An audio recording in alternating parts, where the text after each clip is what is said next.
پاکستان کے شہر کوئٹہ سے تعلق رکھنے والا ایک شاپ کیپر، ایک دکاندار، جس نے امریکہ کی خفیہ ایجنسی CIA، برطانوی خفیہ ایجنسی MI6 اور افغان حکومت کو چونا لگایا اور ان سے ملینز آف ڈالرز وصول کر کے چلا گیا۔ اپنے آپ کو طالبان کا لیڈر کہلانے والا یہ شخص کون تھا جس نے امریکہ اور افغان حکومت کو چونا لگایا؟ میں ہوں وسیم اللہ خان اور آپ دیکھ رہے ہیں میرا YouTube چینل اور میرا فیس بک پیج۔ یہ معاملہ اس وقت کا ہے جب امریکہ اور اس کی اتحادی افواج افغانستان میں طالبان کے ساتھ ایک جنگ میں مصروف تھے۔ 9/11 کے بعد امریکی افواج نے افغانستان میں جب طالبان کے ساتھ جنگ کا آغاز کیا تو ابتدائی دور میں امریکہ کو بہت مشکلات کا سامنا رہا، طالبان کی جانب سے بہت مزاحمت کا سامنا رہا۔ 2010 کا وہ وقت تھا جب امریکہ کی خفیہ ایجنسی CIA طالبان کی لیڈرشپ سے مذاکرات کرنے کے لیے کوئی راستہ ڈھونڈ رہی تھی۔ اس سے قبل جتنے بھی مذاکرات کروائے گئے، چاہے وہ امریکہ کے ساتھ تھے یا افغان حکومت کے ساتھ تھے طالبان کی لیڈرشپ کے، وہ پاکستان کے اداروں کی جانب سے کروائے گئے۔ امریکہ کی خفیہ ایجنسی نے ایک یہ نیا منصوبہ بنایا کہ پاکستان کو اس سارے معاملے میں رکھے بغیر، پاکستان کے اداروں کو اس معاملے میں رکھے بغیر طالبان کی لیڈرشپ کے ساتھ مذاکرات کا ایک نیا دور شروع کیا جائے، طالبان کے ساتھ پیس پروسیس شروع کیا جائے اور طالبان کے ساتھ ایک نئی ڈیل کی جائے۔ اس معاملے میں ایک میڈیٹر کا رول پلے کرنے والا شخص جس نے افغان حکومت، امریکہ کی ایجنسی CIA اور طالبان کے درمیان مذاکرات کروانے تھے، اسے ایک شخص ملا۔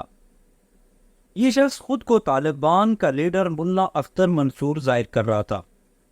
ملا اختر منصور طالبان میں وہ لیڈر تھے جو ملا عمر کے بعد دوسری بڑی شخصیت تھے اور جو امریکہ کے ساتھ اس وقت مذاکرات کر سکتے تھے۔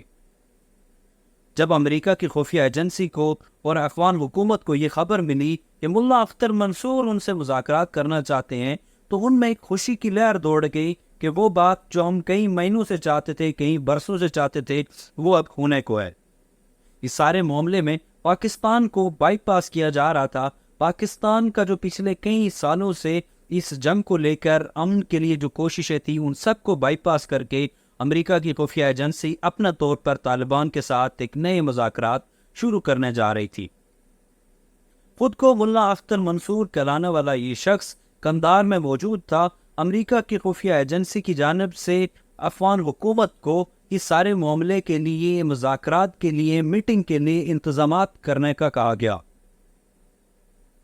نیٹو کا ایک خصوصی طیارہ قندھار پہنچا جس نے اس شخص کو، جو خود کو ملا اختر منصور ظاہر کر رہا تھا، اسے وہاں سے اٹھایا اور کابل پہنچایا۔ اس خصوصی طیارے کے ذریعے آنے والا شخص جو خود کو ملا اختر منصور کہہ رہا تھا، اس کی ملاقات اس وقت کے افغان صدر حامد کرزئی سے ہوئی۔ اس ملاقات میں امریکہ کی خفیہ ایجنسی CIA اور برطانوی خفیہ ایجنسی MI6 کے لوگ بھی شامل تھے۔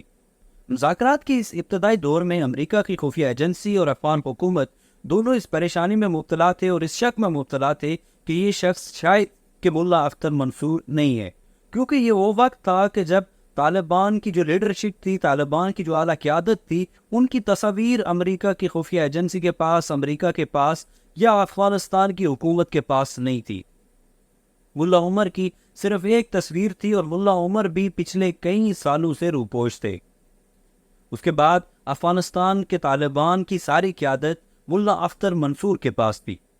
امن کے پہلے دور میں خود کو ملا اختر منصور کہلانے والے اس شخص نے اپنے مطالبات سامنے رکھے اور ان کے مطالبات میں امریکی افواج کا انخلا موجود نہیں تھا۔ یہ مطالبہ نہیں کیا گیا تھا کہ امریکہ کی جو افواج ہیں ان کا افغانستان سے انخلا کیا جائے۔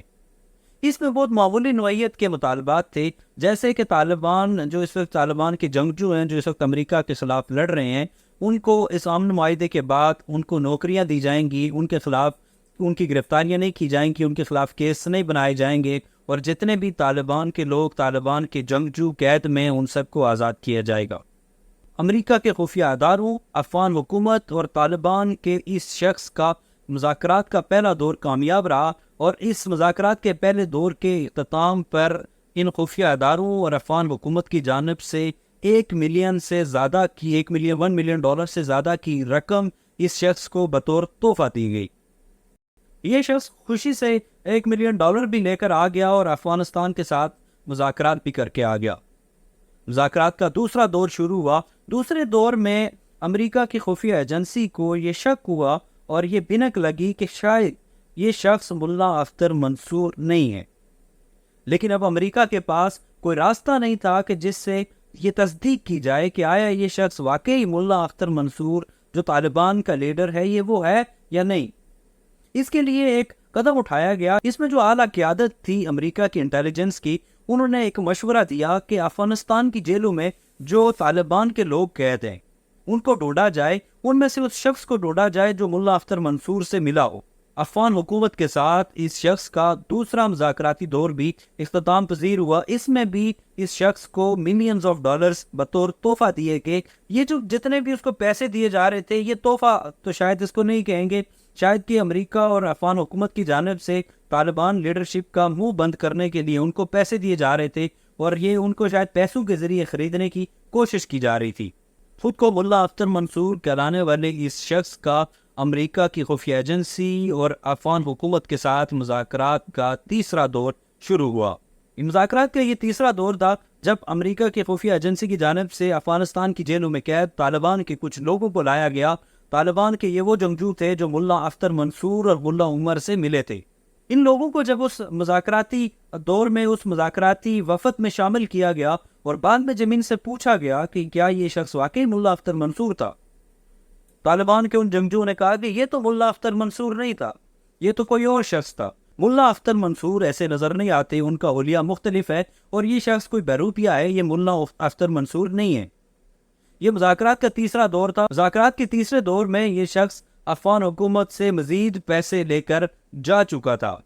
اس کے بعد امریکہ کی خفیہ ایجنسی کو یہ مذاکرات جاری رکھنے کے لیے یہ تصدیق کرنا ضروری تھی کہ واقعی یہ شخص ملا اختر منصور ہے یا نہیں۔ اس کے لیے طالبان کے ایک سابق لیڈر آغا طیب سے بات کی گئی۔ آغا طیب جو اس وقت قطر میں تھے، وہ طالبان کو چھوڑ چکے تھے۔ ان سے جب اس معاملے پر بات کی گئی تو آغا طیب نے کہا کہ میرے جتنے بھی طالبان کے ساتھ رابطے ہوئے ہیں، جتنی بھی بات ہوئی ہے، طالبان تو کسی بھی صورت مذاکرات کے لیے تیار نہیں ہے، اور طالبان کا کوئی وفد، کوئی شخص اس وقت مذاکرات کے لیے آگے نہیں بڑھا، نہ ہی اس کا کوئی ارادہ ہے کہ وہ امریکہ اور افغانستان کے ساتھ کسی بھی قسم کے مذاکرات کرے۔ آغا طیب ملا اختر منصور کے بعد دوسرا شخص تھا جو ملا عمر کے ساتھ رہا اور ملا عمر کا دست راست تھا۔ ظاہر ہے کہ آغا طیب کی بات ان کے لیے تصدیق تھی۔ امریکہ کی خفیہ ایجنسی CIA، برطانوی خفیہ ایجنسی MI6 اور افغان حکومت کو جب یہ بات پتہ چلی کہ یہ ایک شخص ایک بہروپیہ تھا اور اس شخص نے ان کو لوٹا ہے، اور یہ شخص طالبان کا لیڈر نہیں تھا، یہ خود کو طالبان کا لیڈر ظاہر کر رہا تھا، وہ اس وقت امریکہ کی خفیہ ایجنسی نے یہ بات چھپانے کی کوشش کی، بدنامی سے بچنے کے لیے، پاکستان کے ساتھ اپنے جو حالات تھے، جو ان کے ساتھ تعلقات تھے، وہ بحال رکھنے کے لیے، مزید بہتر رکھنے کے لیے یہ بات چھپانے کی کوشش کی، لیکن یہ بات چھپ نہ سکی، اور یہ بات امریکہ کے اخبار واشنگٹن پوسٹ اور نیو یارک ٹائمز نے چھاپ دی۔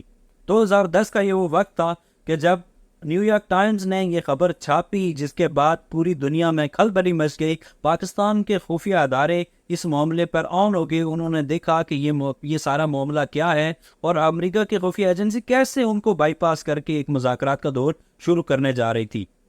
بعد میں جب معلومات دی گئی تو پتہ چلا کہ یہ شخص کوئٹہ سے تعلق رکھتا ہے اور ایک شاپ کیپر ہے، ایک دکاندار ہے۔